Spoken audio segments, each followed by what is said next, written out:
because their businesses are like that. Uniquely Your Image is Lynnette's business, and Useful Space is Laurie's. She's an organizer, and Lynnette helps you with your image. And so you'll see quickly how they work together. So Laurie, take it away. You just want me to press it? Yeah. Okay, here we go. That goes It's for. not even on. Just push play on that. You gotta scroll over to that. Right, go over here. Yeah, well, it's not on my screen. So. Nope. Yeah, yeah, come You gotta down. look Yeah. over that way. Look up here. Well, yeah, but how am I going to? Well, pull up your, so you will never forget this. I think. Yeah, good. All right, so look, check this out. Don't look there. Just look We over have a there. business card. What? I'm looking over there. You do. Oh, I see. Ba-da-ba-da. It's actually in your little bag. I can give you another one now. Come Little on. highlighter. Can you give me another one? There she is. Oh. Hey Laurie, how are you? I'm great, Lynnette, how are you? I'm doing great. I am so excited about helping these women build their confidence through the next level event, aren't you? Thank you. Oh, yes, yes, that's important. Well, I was talking to Leanne about how similar what we do is really helping women build their confidence, not only with their space, but within themselves. And some of my clients, they're always feeling a little overwhelmed. Like, have you ever stood in front of your closet and said, a full closet, and said, I don't have anything to wear? Oh, yeah. Yeah, You've experienced that too? Yeah. I have. Well, a lot of my clients experience that kind of overwhelm, and it's really not that they don't have anything to wear, it's that they're not sure what to wear, or what goes without what, or the way it makes them feel, right? And it's Exactly. kind of like that with your clients too. The space that they're in, they can get overwhelmed, and there's lots of Easily. reasons. Easily, they're not sure where to start, there's so many projects up in the air, and I try to help them hone it down to what's important in the next 7 days. Right? What's your next best step, right? Yes. And that's kind of what I want to share with them also, is what's their next best step. And there's lots of reasons that we feel overwhelmed. Sometimes it's just too many choices. Sometimes it's disorganization, not knowing where to start. Sometimes it could be too many distractions. We could be distracted with family or other things within our space. It could be distractions, not making time to make that organization a priority without realizing that what they're doing is making it more difficult. Do you find that with some of your clients too? I do, and I explain to them that this is part of self-care. You have to create a space that you're comfortable with and create a routine or create a system for yourself and that works so that you're not always feeling overwhelmed. You have to get Right. in a routine and a system. Right. So I like to teach my clients about the 5 S's, the 5 keys of building self-confidence. That's last. And the very first thing is learning, is that self-reflection, right? And in that self-reflection, we have to learn what our lifestyle energy, and lifestyle energy is kind of what I call it in the life, is an acronym for the 4 different types. And we're all we're all a little bit of each type, but we predominantly will lead our life with just one. And when we know that, it makes a difference in our closet, it makes a difference in our relationships, it makes a difference in our space, right? Totally. Yeah, so that self-discovery and self-acceptance, when you know that this is the way my energy is, and that's what the lifestyle energy is, it helps you, because you show up everywhere with that same energy, right? Exactly. Those 4 types are all very different. What's interesting is it shows up in the way you walk, the way you talk, the way you enter a room, the way you work, the way you live your life, your daily routines. It shows up everywhere. And the more you know about it, there's no right or wrong, but there are clearly 4 different types, and they show up. That light person, the L represents laughter. And that's that person with that very high energy, very bubbly. Have you known people like that? They walk into a room and they're like this magnet. Everybody starts to go around them. It's because their energy is high, and their energy also tends to get them labeled as scattered, and they're not at all, right? But they're very bubbly, and they're very bouncy, and so how they would show up in their own wardrobe would be quite different from someone else. The I in life represents information. These people are very fluid and flowing, and they're your connectors, right?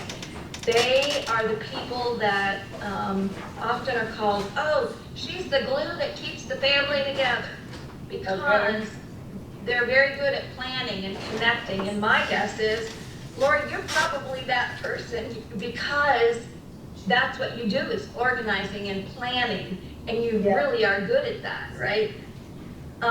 So in that is also another way that you show up in your own wardrobe, is something very bold you might feel very uncomfortable in, or something, for example, somebody who is that L, that laughter person, they might wear a lot of polka dots, but somebody in a different energy style is not going to be comfortable in polka dots at all. Exactly. Right? And the same applies for their space, and I'll let you tell them about that later. But then you have the F in life, and those are very focused people. They are very driven. They're usually a little more conservative, but they push for results. Yes.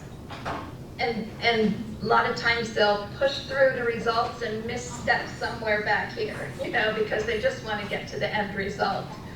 And then there's that E, and the E stands for excellence. And these people are the ones that can stand back, see the big picture. They help connect all the others. And they also can get the title of a perfectionist, because they can sit back, see the whole picture. That's their gift, is to improve everything around them, whether that's the process or their question they're always asking, how do we make this better? Right. Right? So those are your 4 basic types, and each one is very different. So it's very helpful when you're helping them with their space and their life, if they know themselves, right? Yes. The other thing is that I mentioned, like, the L represents laughter, and that person can be appear to others to be a little scatterbrained, right? And then they might have had the mother saying, oh, just sit still all their life, right? Yeah. So really it's validating. There's nothing wrong with them. Their energy level is up here when everybody else's is down here, right? Yes, and their stuff is in different places than it would be if they were some of the other categories that you mentioned. Exactly, exactly. Well, the same is very true for their wardrobe and their color scheme and their powers. So each one of those is very important. So that's the first step to building lasting confidence, is to learn your lifestyle energy. And if anybody's interested, I do have more information on that, and feel free to ask me about that. There are 5 keys. That's that self-discovery and acceptance. And the one thing about learning more about yourself is it's very validating. Like I said, you might have had that person, that mom who said, will you just sit still? And it's really not about them not behaving or whatever. I'm thinking as a child, being that very high energy one, right? But that carries on into adult life, and because you had this mom all your life telling you, You can just do one thing at a time. right? So the next step to the 5 keys to building that confidence from within is self-reflection. And this is what your beliefs, your values, what your goals are. What is most important to you? And if you don't define that, and I don't mean like just up here in your head, like if you don't write it on paper and write it out, then it's hard to stick to it because you aren't clear about it, right? It's still a little fuzzy when it's in your head. But when you verbalize it and you put it in words and you put it on paper, now that's not to say that it's always going to stay the same. It might always change. Or what was 10 years ago might be completely different from now, right? But Yes. that's a continual process. It's not something that is one and done. Same with learning your energy style or doing that self-reflection, that it always changes. The next one is your self-care. And that comes with taking time for you. Taking time to organize yourself, to make yourself feel good. You know, they say you never get a second chance to make a first impression, right? So why not take the time ahead of time to know more about yourself, know how you show up in the world, and what your gifts and strengths are? Because when you know what your gifts and strengths are, it's a whole lot easier. And then there's that self-talk.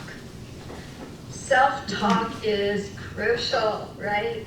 So Yes. if you were that kid who said, who had that mom all your life saying, sit down, sit still, you're going to be a little introverted, or you might tend to pull back your energy rather than let it shine, right? Rather than knowing that what your gifts are, and your gifts are the smile, the energy, the positivity that you bring to other people just by being you, right? Exactly.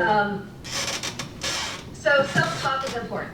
It's how you talk to yourself, like, oh my gosh.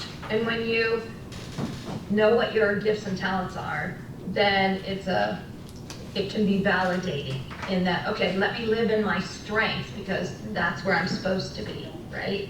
That's a Rather big, than trying to struggle at the things that don't come so naturally, yes, yes. right? And then there's self-talk. All this to say that you have to have a growth mindset. You have to always be learning and always seeking to be the next level.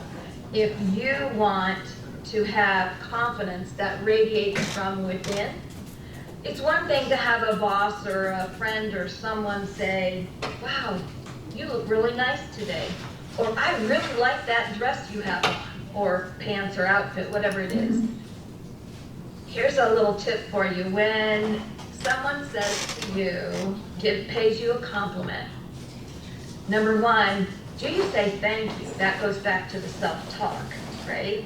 If you say, oh, this old thing is just something I picked up, you know.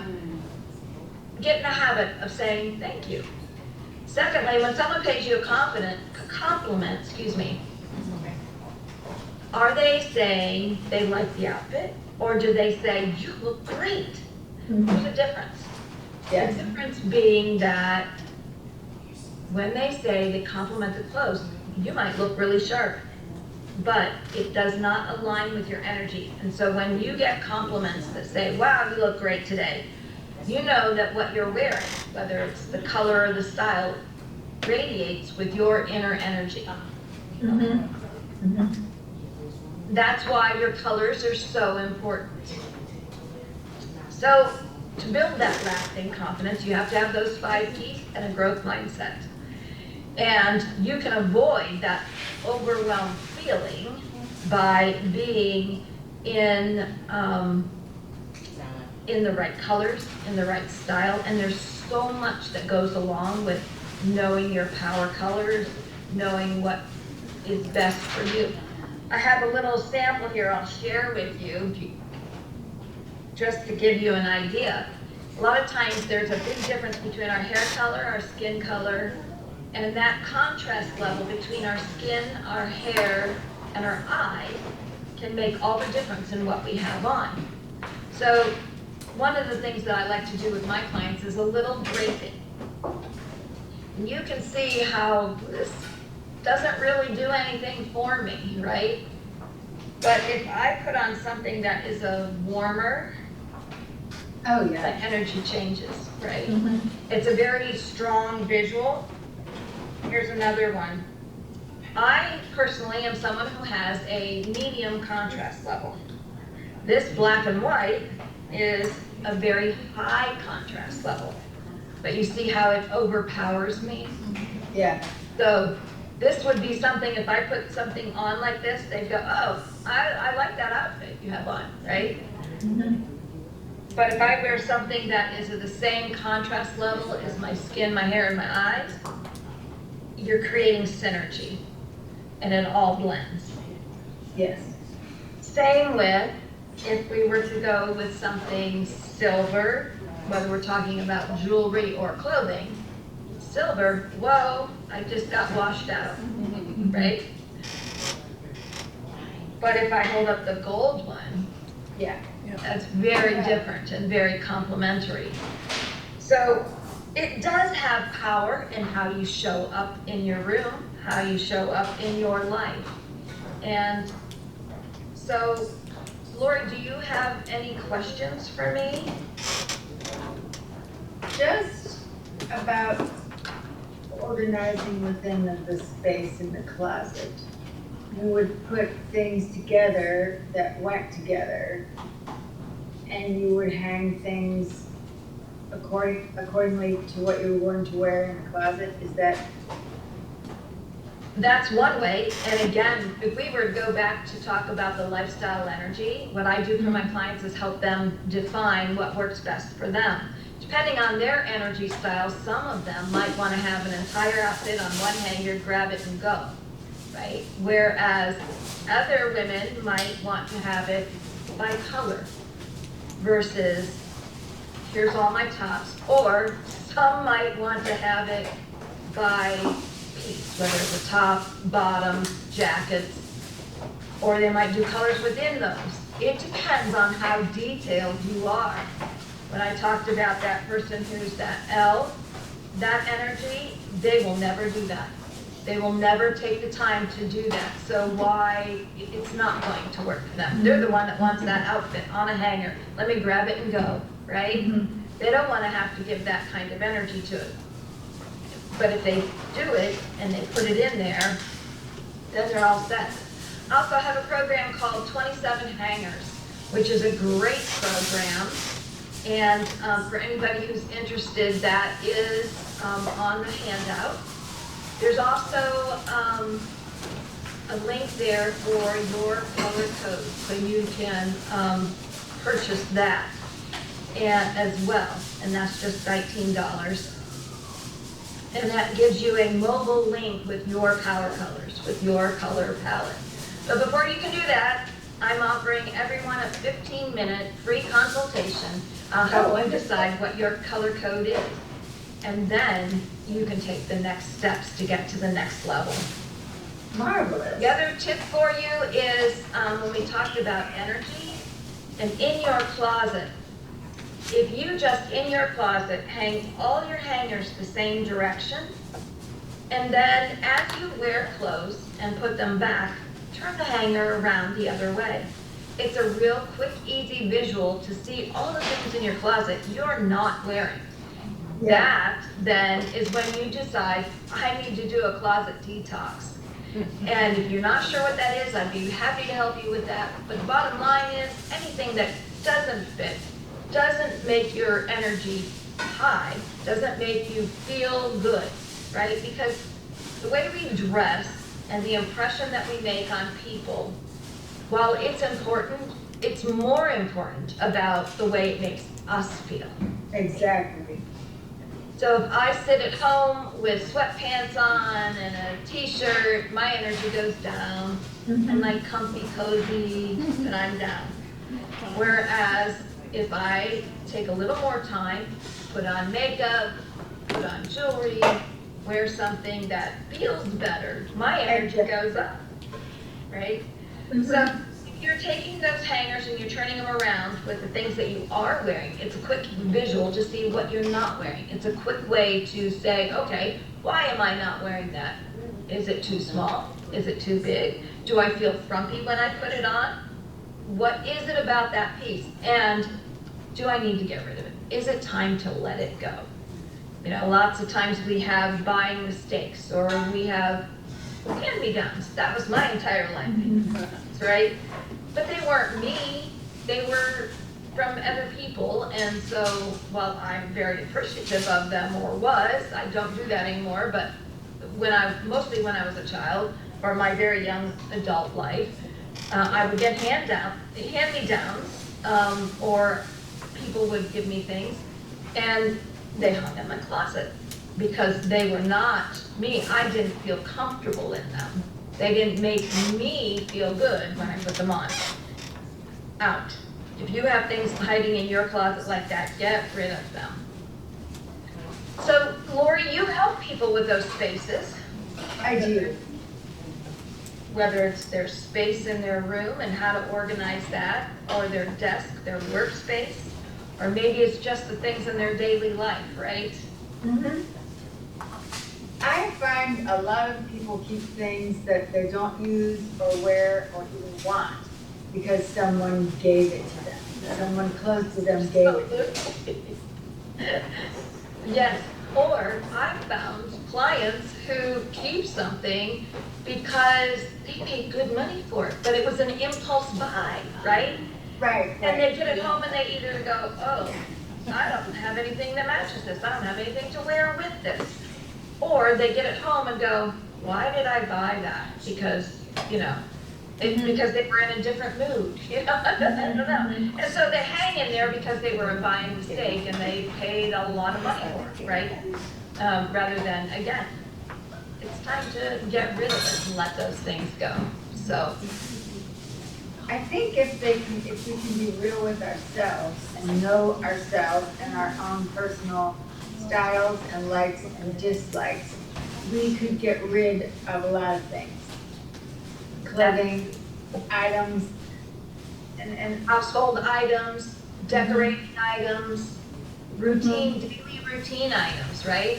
So I remember a while back, there were the drawstring bags were a big deal. Like, how many do you have in your house, right? I know I have probably 4 or 5 of them. Do I use them? No, I don't.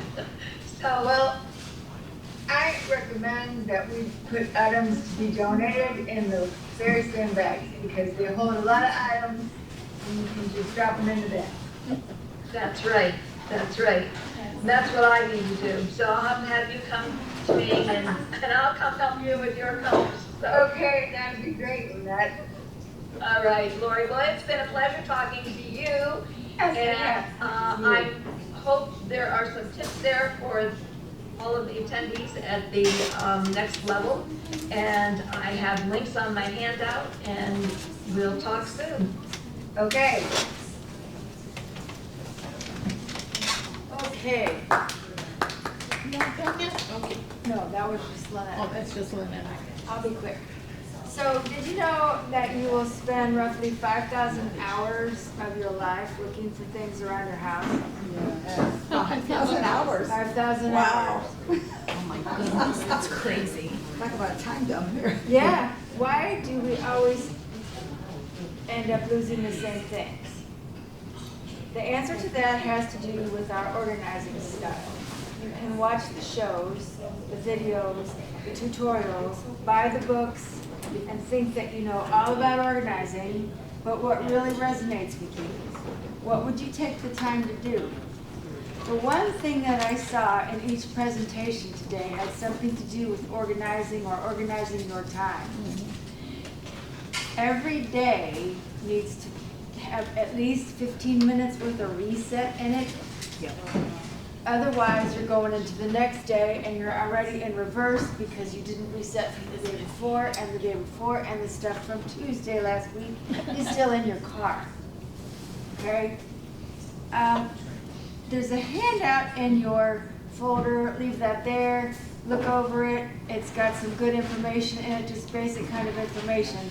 But just to cover organizing styles, if you're somebody who likes to have everything in view, ask yourself, what do you have in view? Do you have all your dry cleaning slips pinned up so that you'll remember to pick up the shirts?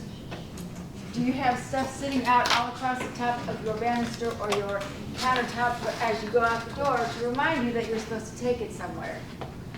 Okay, you need to schedule the time to actually do that activity. You need to schedule the time to go to the post office, schedule the time to return the Amazon packages, schedule a time to send the birthday cards, or schedule 10 minutes on your computer to do the send out cards. I recommend you set a day and time in your schedule to do those activities. And then when you're done with that, like allow yourself a certain amount of time to do that. And when you're done with that, reward yourself. Maybe with a bunch of flowers, maybe with a glass of wine, maybe with dinner somewhere with your friends, but something you like to do so that when you're checking off the box of, I did all that stuff, I returned all those things, I took everything that was supposed to go, I reset, you feel proud of yourself because that's a huge to-do. I go into people's houses and that's exactly what I'm doing, only it's months or years or moved 3 or 4 times of not having time to reset. If you are about keeping your stuff in view, keep your area nice and neat. You can have piles. She uses the pile-on method. Okay, those piles need to be neat, and sometimes those piles need to be put away. If you've got someone else coming into that space, you don't want it to look ugly. So put the pile under a table with a nice long tablecloth, or put it underneath the armoire, or put it in something. Which is not to say that when you want the doors open, things pop out at you, or when you open your closet doors, things pop out at you. You don't want that. So allow yourself the reset time to put things where they need to be, where you want them, where you will use them, when they need to be there. Okay. One of my tips is using see-through containers, but that's only if you put the stuff nice and neat in the see-through containers. Yeah. And a lot of people like labels on everything. I personally think labels can add to the clutter if you have labels everywhere. But if you just have labels on a few things, once you open the closet doors, that's a whole different story. If you like to keep your stuff out of sight, that's another reason you want your drawers and closets to be well maintained. So that when you open them, you can see exactly what's in there, and I like to say exactly what you're using. If you only use this twice a year when you have a clam bake and Grandma Renee comes down from Sandusky or whatever, it doesn't need to be in your field of vision all the time. It can be somewhere else set aside, but you want to keep those items, but put them away from where you're normally at so that it doesn't clog up your line of vision. Blend in. I love this. If you have things that need to be out that you use all the time, I have a client and she has a desk, and it is beautiful because there are pretty boxes on the desk and pretty boxes behind the desk in the etagere, so that you don't see everything that's in those boxes. You see flowers and hearts and notebooks. And it's very professional looking, but you go in there and you can tell that a woman owns this office. But on her desk is this slim little box with a stapler in it and paper clips in 3 different sizes and a hole punch and whiteout in case we need it when we sit down for our strategy sessions. There's nothing not pretty in any of her spaces, but if you ask her where is, we can usually visualize, okay, I remember seeing that color and I put it in there so that we can find it. So you want to put your items where they're going to be used according to the frequency that you're going to use them, and you want it to be visually attractive. Now, if plastic boxes and bins are your style, more power to you, go the urban chic way. For me, that's for my garage, my attic, or a closet that we don't use. So, but you organize according to your style. And if you open a door or a drawer and go, oh my gosh, this is so disorganized, I can't stand it, when you look at it and you can tell that you've worked on it for 2 hours, you're trying to do something that's not your style. Similar to what Lynnette suggested, you have a clothing style, you have an organizing style. I like to ask my clients, what would you fool with? What would you take the time to do? And if it isn't to put every little bead in a different kind of box according to size and color and author of the bead, then let's not do that. You can remember your colors and sizes, so let's just do that. Keep it simple, but keep it according to the way that you want it. Now, I have a client who does organize exactly that way. The size, the color, the shape, the author, and that's what she wants, so that's what we do. But you need to know that style for yourself so that when you hire me or someone like me, you can give them that information. As organizers, we're taught to do things a certain way based on what we watch on social media and on TV. And if you watch the TV shows, you can tell who does things in an exact, precise way. And you can tell those of the rest of us who just kind of go, I don't think you're going to mess with that, so let's try this. Useful space, the mission statement there is to organize for your personal preference and style according to your personal needs. If there's a way to organize it, but that would just make you want to peel back your fingernails, then we're not going to use that. Because that would just add to it. If you're a person who likes to keep lots of stuff, that doesn't make you a bad person. It doesn't make you a hoarder. It just means you like to keep a lot of stuff. And you're comfortable with a lot of stuff around you. Now, what I will say to that is if you cannot find the most important stuff that you need because you have so much other stuff floating around, then we need to prioritize and get in there and figure out what are you using this week? What will you use this month? What will you use this year? And then we look at that and we reassess. Because you may not need it anymore. You may need to keep it because someone important to you who loved you more than anything else in the world touched it once or twice and gave it to you. And there's a place in your home for that. And we'll figure out where that is. But it may not be in your space overall all the time. I suggest reducing consumption simply so that you don't have to touch everything so much. And just a quick note right now. Everything in those bags has a place in your home. It may be in the trash, it may be on your keychain, it may be in the desk drawer, it may be in your recycle bin. But as an organizer, the last thing I would want to see 3 months from now is if I come in your house and see that bag that you haven't unpacked because we worked really hard to make sure you had useful tools in there. I say tools quite literally. You'll find either a little toolkit or a little tape measure in there with my information on it because size matters and you need the right tools to do the job. I'm offering a special right now for $50 an hour and you get your first hour free when you book at least a 4-hour visit. If you think you're going to need me more often, like on a return basis, auto ship we'll call it, then I'll give you another discount. You can reach out to me at usefulspace62.com, and I believe there's a handouts that all of you got when you got Lynnette's. Okay? I want you to weigh costs of keeping things. One of my clients moved to Florida, and I'm going there next week to help her get organized. Now, the household that she moved into had a whole lot of things, and it was equipped well with kitchen things. But she wants me to bring her hand mixer because she likes that better than the KitchenAid that's down there. And I'm going to do that, but in my mind I'm thinking, Beck, do you realize how much that's going to, I'm just giving her the cost. We saved some things at her apartment because she's keeping the apartment up here. And she said, well, I might need that. I don't know what's down there.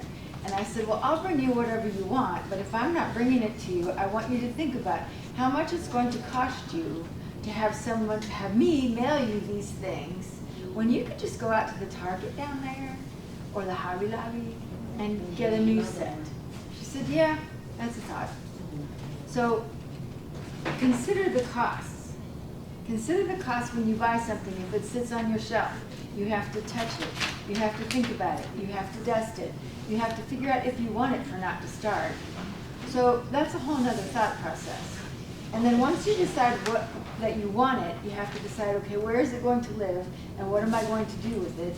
And that's with every single item in your home, in your car, in your purse. Do you realize that?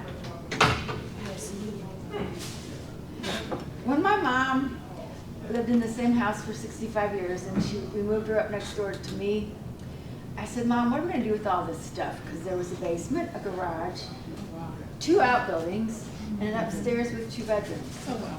And a spare bedroom downstairs. She said, what stuff? And I said, I personally am going to have to touch, feel, pack, box up, and index every single individual item you have here.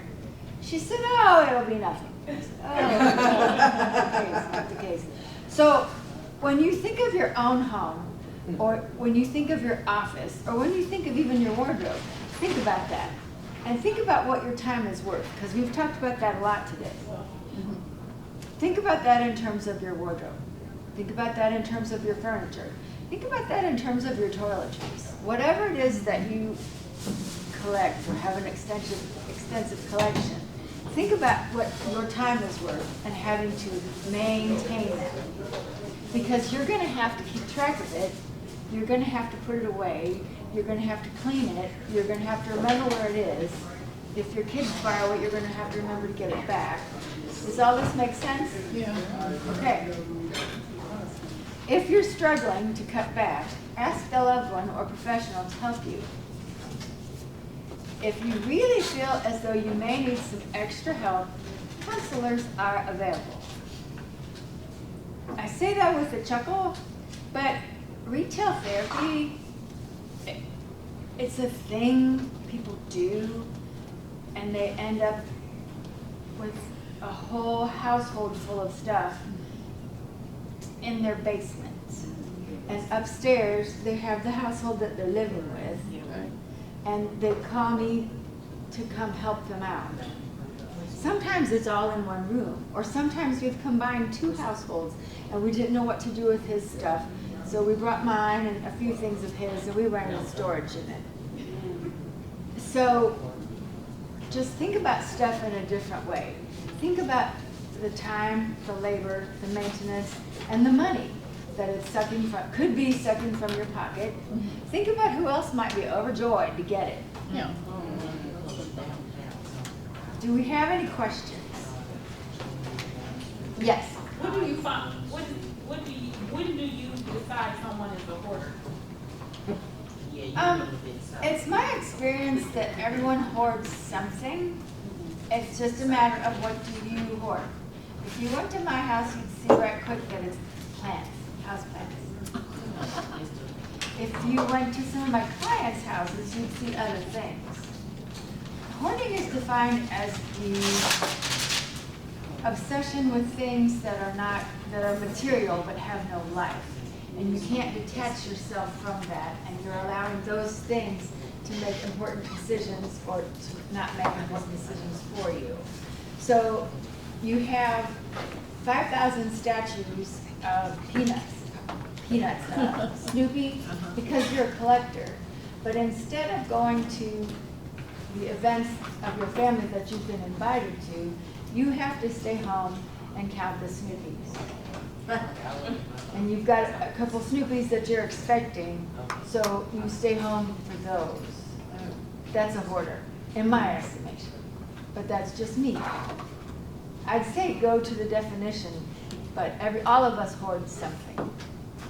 As an organizer, I was just curious, over the years, meeting so many different people with so many different things. So literally everybody is a hoarder, it's just that what is you how much? Allowing those things to overpower your life so that you spend the money on those things instead of other things that are important, and crowd out your space. I see this quite a bit. You have a 3,000 square foot house, but that's not enough space, and only 2 of you live there. Oh, wow. That I would say is a hoarding issue. And you're very attached to all of those things, and you're not using them, you're just buying them because it makes you happy to buy them. Does that make sense? Yeah. Okay, Hey, Laurie. yes, ma'am. I think you're saying that, the idea that you're saying that everyone, in a sense, is a hoarder, takes the sting out of the word, takes the stigma away from it, Uh-huh. you know, because that's like a bad word. But when you said actually, everyone hoards something, Uh-huh. it kind of softens it a bit. Right. And everyone thinks organizers go to hoarders, that we just love hoarders. No, that's not the case. We help you organize your life and your things in an event so that you can use them and make the best of them in your circumstances and your environment. Yes, ma'am. In my case, if you walked in my house, you could not see what is being kept because it's in drawers or in the back of the closet. So someone could walk in the house, they would not know that I have that Okay. clutter, so I need to get rid of it. Okay, But I haven't done it. well, I'll have to start, but. if you, But to me, the border is everywhere, but now that you say that, it's not. So- no, it's those things that you put away and you fall into the category of nothing out. It's what? Everything. Nothing out, Yeah, no. yeah, keeping stuff out of sight. Everything is neat and picked up all the time, but I'll bet you every single drawer is full. And underneath your furniture, you may have some stash too. Don't do that anymore. Anymore, okay. Oh, yeah, yeah, I'm getting better.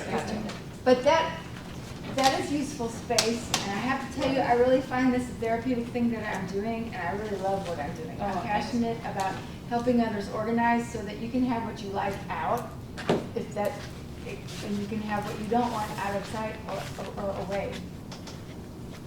Thank you so much. And I can attest to, personally, that she is so good. at what She does. is. Yes, you do. You too, yeah, no kidding, no kidding. So, and that's why, because it's her passion and it shows. So,